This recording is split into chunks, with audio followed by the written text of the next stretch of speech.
big. Well, it's humble. That's All right, see the we're good. rolling. Okay, so we're picking it up now with your first writing job on Truth or Consequences, which you said lasted a month. Yeah, they came to me after a month and they said, you're just not working out. And I knew it. And I wasn't that brokenhearted, except it was the first time I'd ever made money that was more than minimum wage, I think, in my life. And I enjoyed that part of it, but the rest of it was pretty much torture. Did you have any dealings with Edwards at all, or? No, no, no. He was Ralph Edwards. He was the star. He had the company. They had 3 or 4 shows on the air. They had a show on the air called It Could Be You. Funny story about It Could Be You. There was one of the writers on It Could Be You. It Could Be You was a show where they used to try to reunions between people who hadn't seen each other in a long time.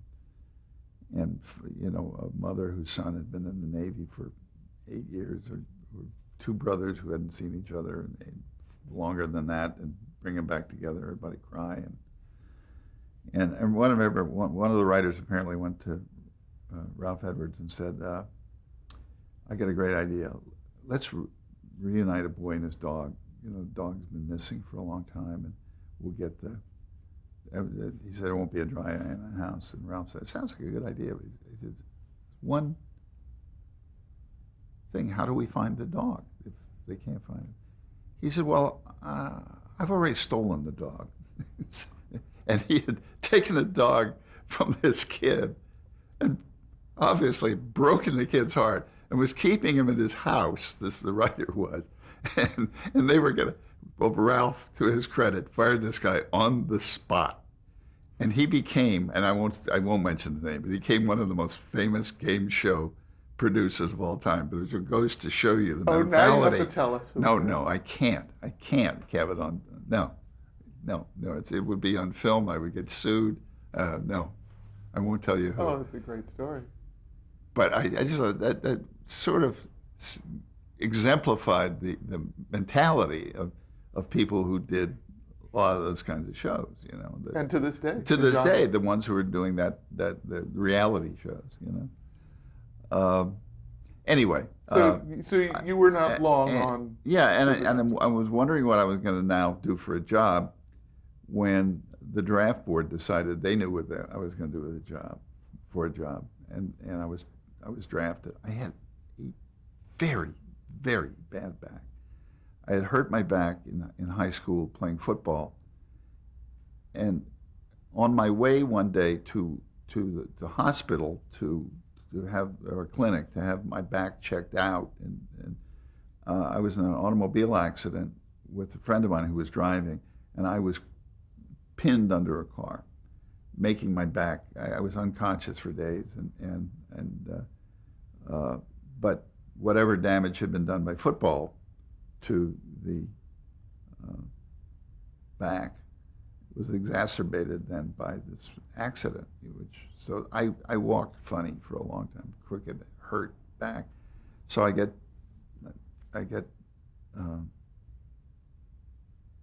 excused from service. Drafted. No, I got drafted.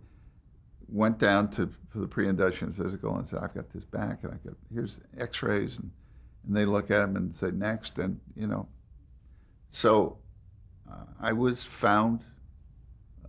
At that point, I was found to be eligible for the draft. So I sold my car, got rid of my apartment, and went down to for the last physical they did prior to putting us on buses to order us up to Fort Ord, when a doctor looked again at my x-rays and says, "What are you doing here? With a back like this? What are you doing here?" So in the same day, I was drafted and found, physically unfit. But now I didn't have an apartment, I didn't have a car, so it was one of those things where I had to start all over again, completely over again, looking for something to do. I fell back on my cartooning experience that I had, because I couldn't find a job, so to speak. And I decided that what I would try and do, at that time, they were just beginning to do contemporary greeting cards, funny cards, sort of irreverent cards, none of the hearts and flowers stuff anymore. It was all jokey and edgy and wise-ass humor. And so I began doing that on a freelance basis. I began just writing gags and making little drawings and sending them in to different card companies and going around. There were a couple here in town, one called Box Cards, that was really one of the early innovators in that field, and another called Cardco. Box Cards was owned by a guy named Bill Box, who was a very nice guy with a very weird and warped sense of humor. And he liked my stuff, and he said, you could work for us, but not full time. And I was selling these things really cheaply. I mean, you're lucky to get $25 a pop for these, but I was turning out masses of them. And I learned of another company called Cardco, Krdko, like it had a logo that looked like a big, some big corporation. And it was run by a guy who was 19 years old, named Allan. One of the smartest young men I ever met. And they had this thriving little company going, doing these greeting cards. And he was doing them all. He was doing everything, and he was overtaxed. And I went to meet with him and left a bunch of my stuff. And he called me up and he said, God, thank God I found somebody else who can do this. Because I can't. I was then about 23, 4, something like that. He was 19. So he hired me to work with him, and we did for 2 years, turned out all the product for this company, which eventually almost went belly up because he had a very unscrupulous father who wanted to get in on the business end of it and kept doing shady things and overextending credit and things like that. So the company was always in trouble financially, even though the cards sold like hotcakes. They were always on the verge of collapse economically. They shopped the company around to a bunch of different big card companies like Hallmark and Gibson and American Greetings. And Gibson Greeting Cards, which was from Cincinnati, decided they would buy Cardco out, which they did. And they wanted Allan and myself to come back to Chicago, or to Cincinnati, excuse me, to work on their staff and head up our own division of it. And I said to Allan, the last thing in the world I'm going to do is go to Cincinnati, because that's just going the other direction from where I want to be, because this is has always been a stopgap. I'm hoping, for more in the entertainment business. And he said, I don't want to go either. So we forced them to let us have an office here, which we did for a year. We were in a year contract with them and did very well with them. But by that point, I had been writing greeting cards for perhaps 4 years or so, and it was getting old. Wasn't much fun anymore, and there was a lot of boredom factors that crept in. So I started on the side. I started to take these cards around to animation companies and say, do you have a place for me here, where I could draw, where I could write for your shows? And what were some of the animation companies you went to? Well, there was a company called Format Films, which was out in North Hollywood. It was owned by a man named Herbert Klin, and he had some very good animators who came out of.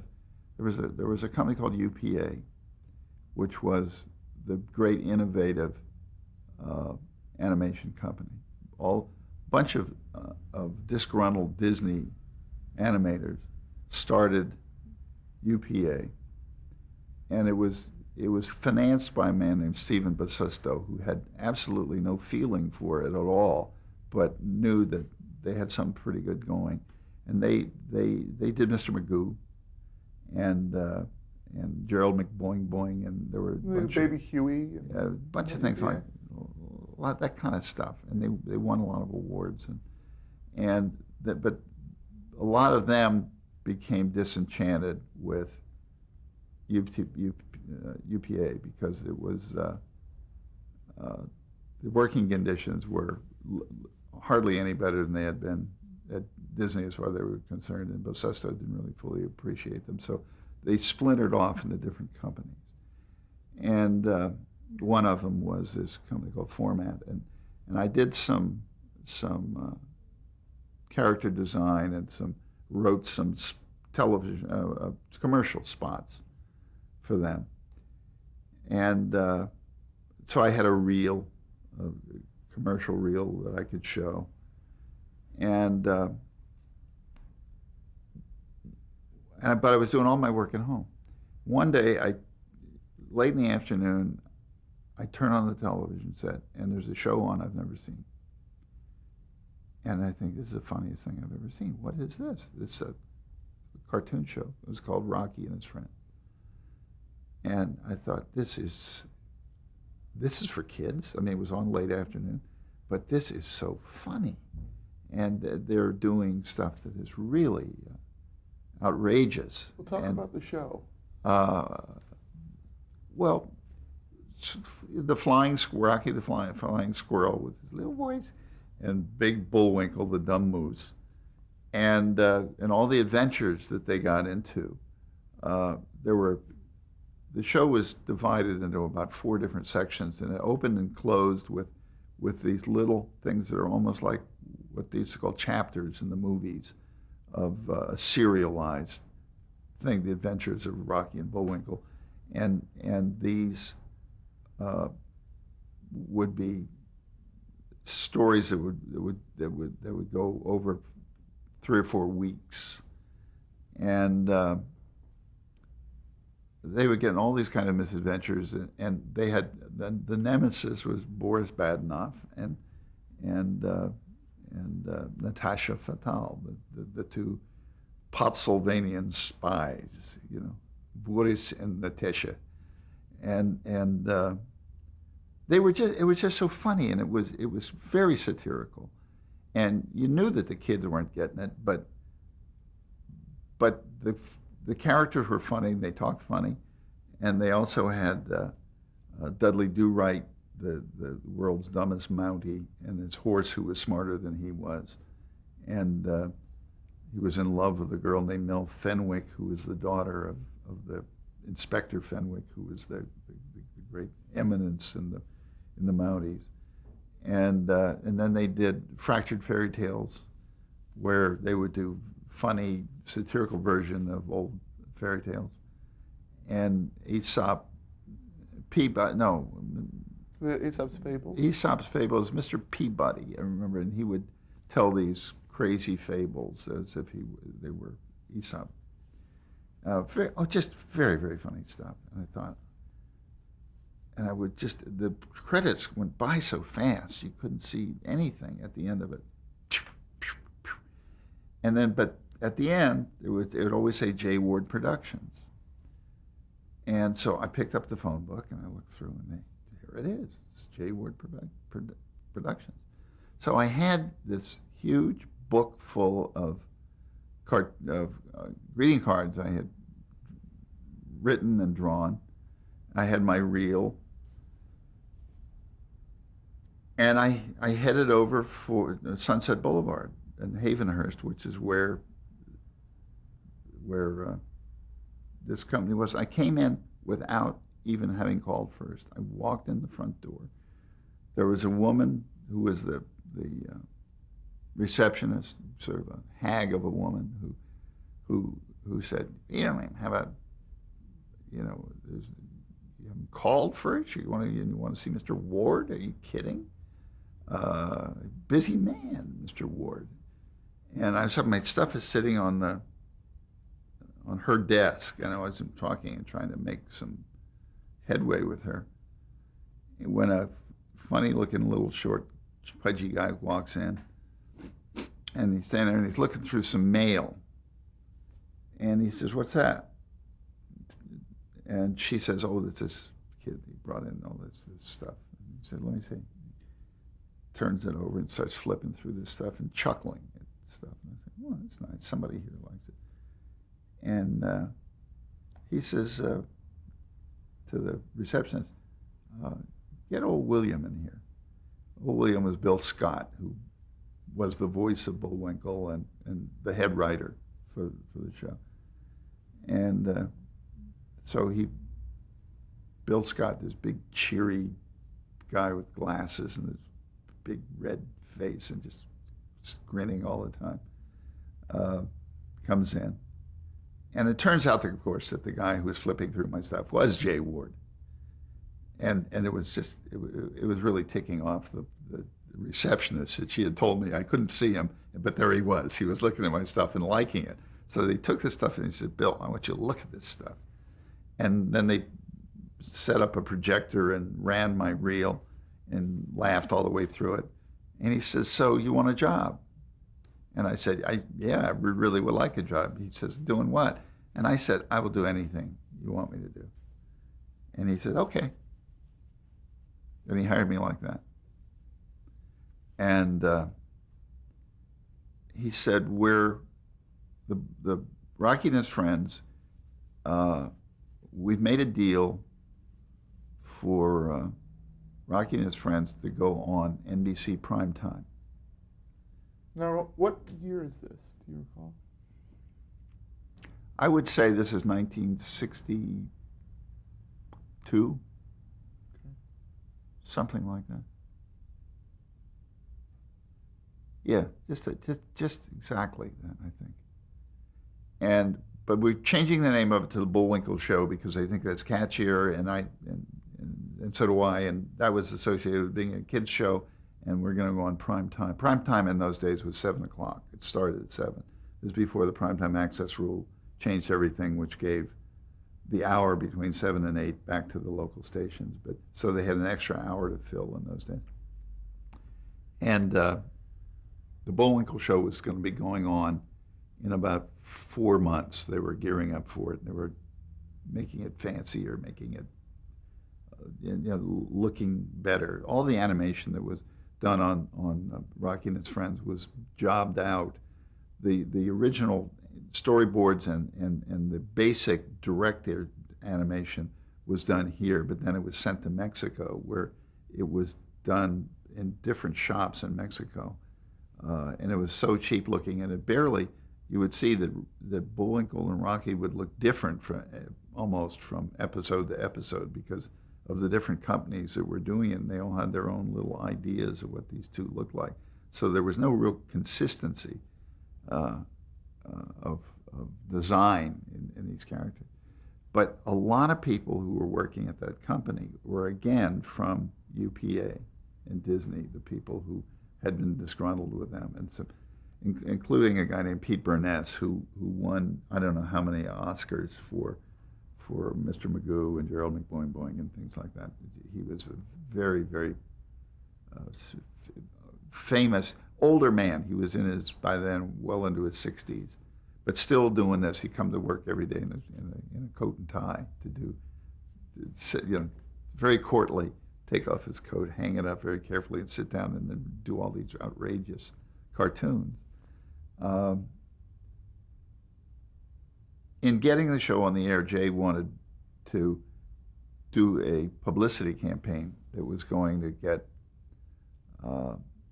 the show noticed, and he wanted to send it out to newspaper people all over the country, and he had hired a big publicity company to make him lists of all the important columnists and critics and all that to get everybody ready for it. And he said, "I just want to do a bunch of publicity flyers that are going out that are really going to create some attention for the show."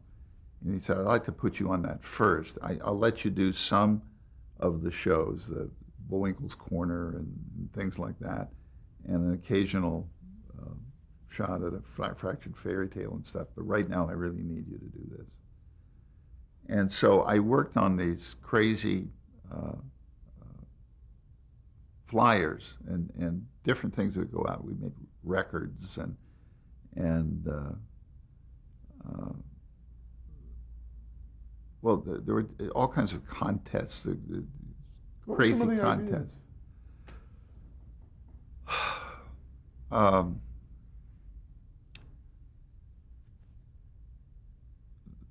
The television show of the month club, that kind of stuff, you know, where you can buy your own, and these were going to be sent to networks and things like that. Hard to remember these all. This is where we're talking 35 years ago. But it got a lot of attention. These, we made, went into a Musylvania was the place where Rocky and Bullwinkle came from. And we did a long series of promotions trying to get statehood for Musylvania. And a lot of this stuff was aimed toward this whole publicity stunt of getting statehood for this. Jay had leased a piece of swampy island in the north part of Minnesota, right on the Canadian border, and so he was proselytizing that this should become called Musylvania, and a lot of the stuff we were sending out had to do with that. And he actually, Jay dressed up as the Musylvanian ambassador and was driven around the country in a van that was all painted up with statehood for Musylvania stuff, dragging a band organ behind it, which is one like a calliope, which he had tuned to play various songs that were from the Bullwinkle show. And he traveled from L.A. to Washington to New York, was almost arrested outside the White House for refusing to move along while he was yelling at the White House through a megaphone. Did you ever go with him on any of these trips? I didn't go on with that one. We went to one to New York where he had we had planned a picnic in February in the grand ballroom of the Plaza Hotel, which he had sodded from wall to wall, and this grand picnic for all the people who were in the press and dignitaries that were invited from all over. It was just nuts. I mean, all the stuff that he did. And he put so much money into it. I'm sure he could never have broken even. Jay was fairly wealthy to begin with. He had been a real estate guy in Berkeley and had done very well in it, and had been sitting in his real estate office one day, one of those little offices they used to have standalone real estate offices, when the runaway truck plowed through the thing and put him in the hospital for something like 6 months, broken back, all that kind of stuff. And it was during that time when he said, I don't want to spend the rest of my life selling real estate. He made a lot of money from the settlement, I think, from the runaway truck. But he had also done very well in real estate, which he kept going on. While he was in the hospital, he thought up the idea for a show called Crusader Rabbit, which was one of the first kind of satirical animation shows. And Crusader Rabbit he set up, and then Rocky and his friends came after that. He wasn't a writer, but he was an appreciator and a very good producer. And I really felt there are three people that I owe a lot to in my career. One of them was Jay, one of them was a man named Leonard Stern, who I'll talk about later, and the other was Grant Tinker. But Jay was the guy who said to us, gave us freedom, complete freedom to write whatever came into our heads. And that's why the show, why Bullwinkle or Rocky and Bullwinkle were so well thought of by the critics and satirical, because it was a bunch of writers writing for themselves, writing as well as they could. Because Jay's attitude is, if you write down, it'll show. So write for yourselves. Believe me, you're not that much smarter than anybody else, and the audience will get it. And in fact, they did. And that was a great thing to learn, you know. And I owe that to Jay. I also owe tremendous amount that what he did was to get me actually my first step into doing television. So now, aside from some of these wild campaigns, and by the way, I do want to also hear sort of how some of these campaigns were received both by the networks and by the public. I also wanted to hear about some of the other things that he had you working on specifically on the shows. Well, the flyers and all that kind of stuff, it has a tremendous reaction. We'd get clippings from papers all over the country who were printing almost verbatim some of these things we were sending out. You know, columnists like Herb Cain and Irv Kupcinet and people like that were using these columns. Local guys here in LA, but all over the country, finding them funny, finding them irreverent, and saying, "Wait for the show. It's going to be, you know, it looks like it's going to be great." Just prior to the show opening, it's almost like a premiere of it, Jay wanted to do a block party to celebrate. And the fact was that Jay Ward Productions is on the Sunset Strip, very busy traffic-wise. He nevertheless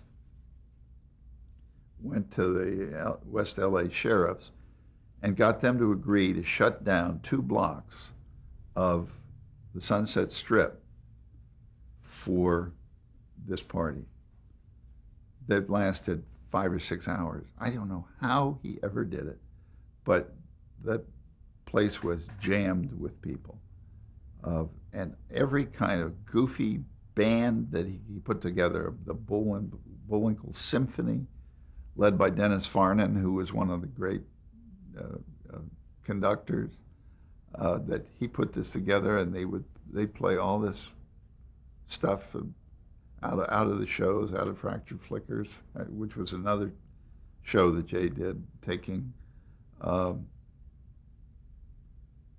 I'm digressing a little bit, but the idea behind Fractured Flickers was to take old silent movies and put dialogue to them. But in doing so, you would re-edit them and make different stories out of. Well, I mean, one was called "I Played Hunchback for Notre Dame," I think it was called, and it was